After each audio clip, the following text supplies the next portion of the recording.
But اس کے پہلے بھی 2-3 سال پہلے سے میں نے پڑھائی شروع کری تھی.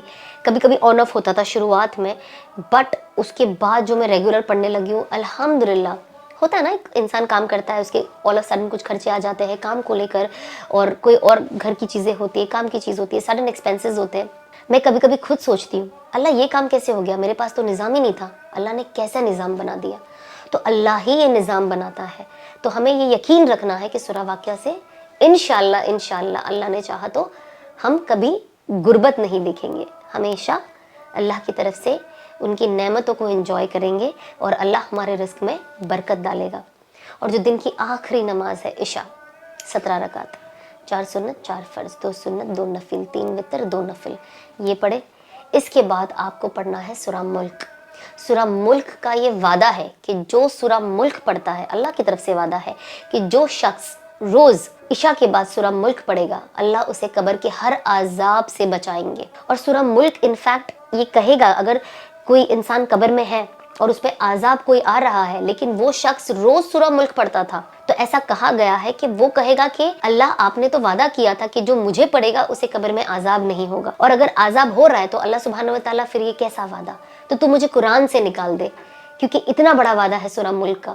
سورہ ملک آپ کے لیے, جب جنازہ قبر کے اندر جاتا ہے اور جو انسان روز سورہ ملک پڑھتا ہے, سب سے پہلے ڈیفینڈ کرنے سورہ ملک ایسے کھڑے ہو جاتا ہے کہ یہ شخص سورہ ملک پڑھتا تھا, اس کو قبر کا عذاب ٹچ بھی نہیں کرے گا. تو یہ سوچئے, اس چیز کی سب سے زیادہ ضرورت ہے ہمیں. چاہے ہر انسان کو رزق کی ضرورت ہوتی ہے, ہر چیز کی ضرورت ہوتی ہے, لیکن اگر آپ اس کے اندر بھی ہائپوتھیٹکلی کوئی پرائیورٹی ڈھونڈیں, ہر انسان قبر کے عذاب سے بچنا چاہتا ہے. دیکھیے آپ انسٹاگرام پہ میں بہت دیکھتی ہوں, کبھی قبرستان دکھایا جاتا ہے جہاں پہ قبر کے اندر سے سانپ نکل رہے ہیں, اور لٹرلی وہاں کے لوگ سانپ کو پکڑ پکڑ کے نکال رہے ہیں.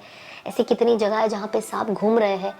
تو وہ دیکھ کر ایک خوف آ جاتا ہے, اور وہ دیکھ کر آئی تھنک جب ہم دیکھتے تو وہ ہمارے لیے ایک ریمائنڈر ہے کہ ہم اور سورہ ملک کی اس کثرت کو پڑھے, اس کو ایک کثرت سے پڑھے, زیادہ پڑھے.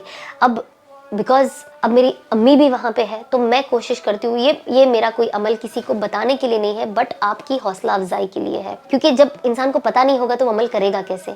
تو میں کوشش کرتی ہوں کہ ایوری ڈے میں اپنے مطابق ایٹ پریزنٹ روز عشاء کے بعد 5 بار کوشش کر کے سورہ ملک پڑھ لیتی ہوں, کیونکہ میں اتنے سالوں سے پڑھتی ہوئی آئی ہوں. تو ایک طریقے سے اللہ سبحانہ و تعالیٰ نے اسے میرے زبان پہ ایک طریقے سے بائی ہارٹ ہو چکا ہے, تو بہت اچھے سے, اور مجھے بہت مزہ بھی آتی ہے یہ سورہ پڑھنے کے لیے. تو میں پڑھتی ہوں, پھر ٹرن کرتی ہوں, پھر پڑھتی ہوں, پھر ٹرن کرتی ہوں, پھر پڑھتی ہوں, اور آف کورس میں اس کا ایصال ثواب میری امی اور بہت سارے مرحوموں, جتنے بھی مرحوم ہیں ان کے لیے بھی بھیجتی ہوں. اور مجھے لگتا ہے کیونکہ قبر میں ہے تو سب سے زیادہ ضرورت اس چیز کی بھی ہے. تو یہ جو ہے یہ میرے دن کا معمول ہے. آپ اسے ایک بار بھی پڑھ سکتے ہو, اگر آپ کے پاس وقت ہے تو آپ 2-3 بار پڑھ لیں, اپنے مرحوموں پہ بخش دیں. اور آپ دن میں کچھ بھی کریں, آپ کوئی بھی چیز پڑھیں, آپ 100 کی تسبیح بھی اگر پڑھ رہے ہو نا کلمے کی, آپ وہ بھی مرحوم پہ بخش سکتے ہو. تو اس کا یہ مطلب نہیں ہے کہ آپ کو ثواب نہیں ملے گا. بہت لوگوں کے ذہن میں ہوتا ہے کہ ہم بخش دیے تو یہ تو مرحوم کے لیے بخش دیے, اب ہمارے لیے کیا. تو اللہ سبحانہ و تعالیٰ جو آپ عمل کرتے ہو وہ ثواب آپ کو بھی دیتا ہے, اور کیونکہ جب آپ ان پہ بخش دیتے ہو تو ایکول ریوارڈ ان کو بھی جاتا ہے. بہت سارے لوگوں کے ذہن میں یہ بھی ہوتا ہے کہ اگر میں یہ چیز صدقہ ایصال ثواب کری کسی مرحوم کے لیے, خود کے یا کسی کے لیے, تو میں اگر ہائپوتھیٹکلی اگر میں 2 نفل نماز پڑھ رہی ہوں اور اس کا میں ثواب چاہتی ہوں کہ میرے مرحوم کو ملے, تو بہت لوگ یہ بھی سوچتے ہیں کہ نہیں, اگر میں زیادہ نام لوں گی تو اس کا ریوارڈ ڈیوائڈ ہو جائے گا. لیکن اللہ سبحانہ و تعالیٰ کے ہاں ایسا کچھ نہیں ہے. اگر آپ نے 2 رکعت نفل پڑھی, اس کے اندر اگر آپ نے آدم علیہ السلام سے لے کے آج تک کا نام لے لیا, اربوں جنازے ہیں اس کے اندر, اربوں مرحوم ہے قبر کے اندر, ہم اندازہ بھی نہیں لگا سکتے. لیکن وہ 2 رکعت نفل کا جو ریوارڈ ہے ہر کسی کو ایکول ملتا ہے. آپ ہر کسی کو دے دیں, اور بعد میں اگر آپ, جیسے میں اپنی امی کے لیے کرتی ہوں, میں سب کو کہتی ہوں ان پہ بھی بخشتی ہوں, ان کے بھی بخشتی ہوں, بٹ خصوصاً اس کا ریوارڈ میری امی کو دینا, تو میں تھوڑا خصوصاً ورڈ ایڈ کر دیتی ہوں تاکہ تھوڑا سا ایک وہ چیز ہو. تو ظاہر سی بات ہے, ہم اپنے دن کو, آپ اگر اپنے دن کو اللہ کے آگے پیچھے پلان کریں گے, مطلب کہ میری نماز کا وقت ہے, اب اگر مجھے کچھ کرنا ہے, مجھے یہاں پہ کام ہے, مجھے شاید باہر جا کے کوئی چیز بازار سے لانی ہے, یا مجھے کوئی اور چیز کرنی ہے, یا گھر پہ دعوت رکھنی ہے, سپوزنگ جو بھی چیز ہے, اگر آپ اپنی زندگی کا معمول نماز کے آس پاس پلان کریں گے, اللہ آپ کو کامیابی ہی کامیابی دے گا. اب آپ سوچو گے کہ نہیں, سب سے امپورٹنٹ میرا دنیا کا کام ہے, اب جب دنیا کی کام سے میں فارغ ہو جاؤں گی, اس کے اندر بیچ میں نماز کو گھسا دوں گی, تو آپ کو جو اس کا بدلہ بھی ملے گا وہ ویسا ہی ملے گا. جتنا آپ نماز کو امپورٹنس دو گی, جتنا آپ ان سوراؤں کو امپورٹنس دو گی, کیونکہ اللہ نے اس کے بدلے بہت بڑے بڑے وعدے کیے ہیں. اور دیکھیے اللہ کا وعدہ آپ کا اور میرا وعدہ نہیں ہے. ہم تو جھوٹے انسان ہیں, ہم مطلبی ہے, ہم مطلب غرض ہے. اگر آج مجھے آپ سے کچھ کام ہے تو میں مطلب سے آپ کے پاس آؤں گی, آپ کو کچھ کام ہے آپ میرے پاس آؤ گے, میں آپ کو جھوٹ بھی بول دوں گی, آپ مجھے جھوٹ بھی بول دو گے. یہی انسانی فطرت ہے. لیکن اللہ کا جو وعدہ ہے وہ اللہ بے نیاز ہے. اللہ کو کسی کی اجازت کی ضرورت نہیں ہے کہ میں, اگر یہ بندہ نافرمان بندہ ہے لیکن یہ بندہ میرے سے کچھ مانگ رہا ہے, میں اسے دوں کہ نہیں دوں, اگر میں نے اس کو یہ دے دیا, اس کی یہ چیز پوری کر دی تو یہ کیا کہے گا, وہ اللہ کو اس کی کچھ پڑی ہی نہیں ہے. اللہ کسی کو جواب دینے کے لیے نہیں ہے. اللہ جو چاہے وہ کر سکتا ہے. تو آپ اللہ سے دعا کریں کہ اللہ تجھے تو کوئی پوچھنے والا ہے ہی نہیں, تجھے کس کی اجازت کی ضرورت ہے, تو یہ کر دے میرے لیے. ہم اللہ کے آگے بچوں کے جیسا روئے. سب سے امپورٹنٹ آج جو ہے نا, ہم نماز پڑھتے ہیں, تسبیح فاطمہ پڑھ لیے, کل پڑھ لیے, اس کے ہم فوراً اٹھ جاتے ہیں, ہم دعائیں نہیں مانگتے. ہم نے دعائیں ہی ذریعہ ہے اللہ سے اور نزدیک ہونے کا, کہ آپ بیٹھے, آپ درود ابراہیم پڑھے, اس کے بعد آپ اللہ سے بچوں کی طرح گڑ گڑا کر دعا کریں کہ اللہ یہ ہو گیا میرے ساتھ, اللہ یہ ہو گیا میرے ساتھ, اللہ تو اسے سالو کر دے, اللہ یہ پرابلم. جیسے ہم ایک پرابلم اپنے دوستوں کے ساتھ بیٹھ کے کیسے ڈسکس کرتے ہیں, ایک پرابلم ہوگی دوست کے ساتھ بیٹھ کے 4 گھنٹہ ڈسکشن ہوتا ہے وہ ایک پرابلم کا, اس کے بعد بھی سلیوشن نہیں ہوتا ہے, صرف آپ کو دل کی تسلی ملتی ہے. لیکن یہی چیز اگر آپ اللہ کے آگے کرتے ہو تو آپ کو دل کی تسلی بھی ملتی ہے اور اللہ کی طرف سے مدد بھی ملتی ہے. اور دیکھیے نا, اللہ کیسا ہے کہ آپ اگر کوئی ایک دوست کو روز اگر فون کرو اور اپنا دکھڑا گاؤ تو اس کے بعد وہ بھی پریشان ہو جاتا ہے. میں نے اپنی زندگی میں ایک وقت تھا جب دیکھا تھا, جب میں تھوڑی سی ڈپریشن میں چلی گئی تھی, کہ دوست آپ کو کچھ دن فون کرتے, کچھ دن اس کے بعد وہ بھی کہتا ہے اس کو فون کروں گی تو یہ 1 گھنٹہ میرا کھا لے گی, اپنی دکھ بھری کہانی بتا کہ میرے پاس ٹائم نہیں, میں میسج کر دیتی ہوں I you okay, please be happy and be content and یہ, اور بس ختم. اور میں نے اپنی لائف میں یہ بھی دیکھا ہے کہ جب ایک انسان دکھی ہوتا ہے یا کوئی بھی اس کے ساتھ حادثہ ہوتا ہے, جہاں اس نے ایک ہنسنے والا پوسٹ کر دیا, سامنے والا سوچتا ہے اب تو یہ ٹھیک ہو چکی ہے, مینٹلی بھی ٹھیک ہے, ایموشنلی بھی ٹھیک ہے, اب اسے ہماری ضرورت نہیں ہے, یا ہم اب اسے حوصلہ افزائی کریں, ہم اسے تھوڑا سا ایموشنل, اب اسے ضرورت نہیں ہے, ٹھیک ہے. یہ ایک سبق میں نے اپنے پرسنل ایکسپیرینس سے سیکھا ہے لائف میں. ایک زندگی میں ایموشنلی اتنا ڈرین ہونے کے بعد, ڈپریشن میں جانے کے بعد, جب میں نے پہلا میرا پوسٹ ڈالا تھا جہاں پہ میں مسکرائی تھی, اس دن کے بعد کسی نے مجھے کبھی پوچھنے کا بھی ضرورت نہیں سمجھا کہ میں ٹھیک ہوں کہ نہیں, یا کبھی وہ میسج بھی نہیں ڈالا. تو دنیا اتنی مطلبی ہے, دنیا کے پیچھے اپنی آخرت خراب مت کرو. نماز کو امپورٹنٹ کرو. شاپنگ پہ جاتے ہو وضو میں رہو, اپنا جا نماز ساتھ لے کے چلو, جہاں موقع ملے پڑھ لو, باہر اگر موقع نہیں ملتا اپنی گاڑی میں پڑھ لو تھوڑا سا, جہاں پہ کعبۃ اللہ فیسنگ ہوتا ہے, یا ایسے وقت پہ ہم کوشش کریں کہ ہم نہ جائیں, یا ایسی جگہ جائیں جہاں پہ پریئر روم بھی ہو, اب پریئر کر سکو. میں کوشش کرتی ہوں کہ میں ظہر پڑھی, ظہر کے بعد ہی میں باہر جاؤں, تاکہ میرے پاس ایک تھوڑا وہ 4-5 گھنٹے کا گیپ ہو, کہ اثر اگر میں تھوڑا اینڈ تک بھی لے کر آتی ہوں قضا ہونے سے پہلے, تو میرے پاس وقت ہوتا ہے کہ میں اس میں اپنے گھر کا کام کر لوں. اور میں کوشش کرتی ہوں حتی الامکان کہ میں ایسا ہی کام کروں. اور اثر سے مغرب تک تو میں کہیں پہ بھی جانے کا پلان بالکل نہیں کرتی کہ یہ نماز قضا نہ ہو جائے. ہمیں کوشش کرنی کہ ہم نماز پڑھیں لیکن قضا نہ کریں جتنی ہو سکے. کبھی کوئی ورسٹ کیس سیناریو, کچھ بہت ہی کچھ ارجنٹ کچھ ہوا, کچھ کر رہے, وہاں پہ آپ نماز نہیں پڑھ سکے تو یہ ڈفرینٹ چیز ہے.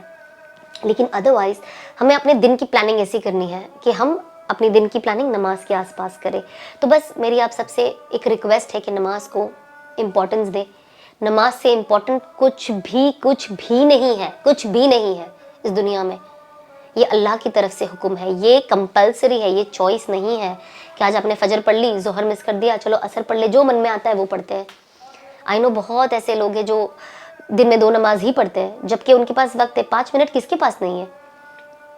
ہر کسی کے پاس ہے. آپ فون میں بیٹھ کے ریلز دیکھتے رہتے ہو, آپ لیٹے رہتے ہو بس ایسے ہی, کسی کے ساتھ بیٹھ کے ایسے بس باتیں کرتے رہتے ہو, چائے پیتے رہتے ہو. جب آپ کے لیے اتنا وقت ہے تو جس انسان, جو خالق نے آپ کو بنایا ہے, آپ کے پاس ان کے لیے کیسے وقت نہیں ہے؟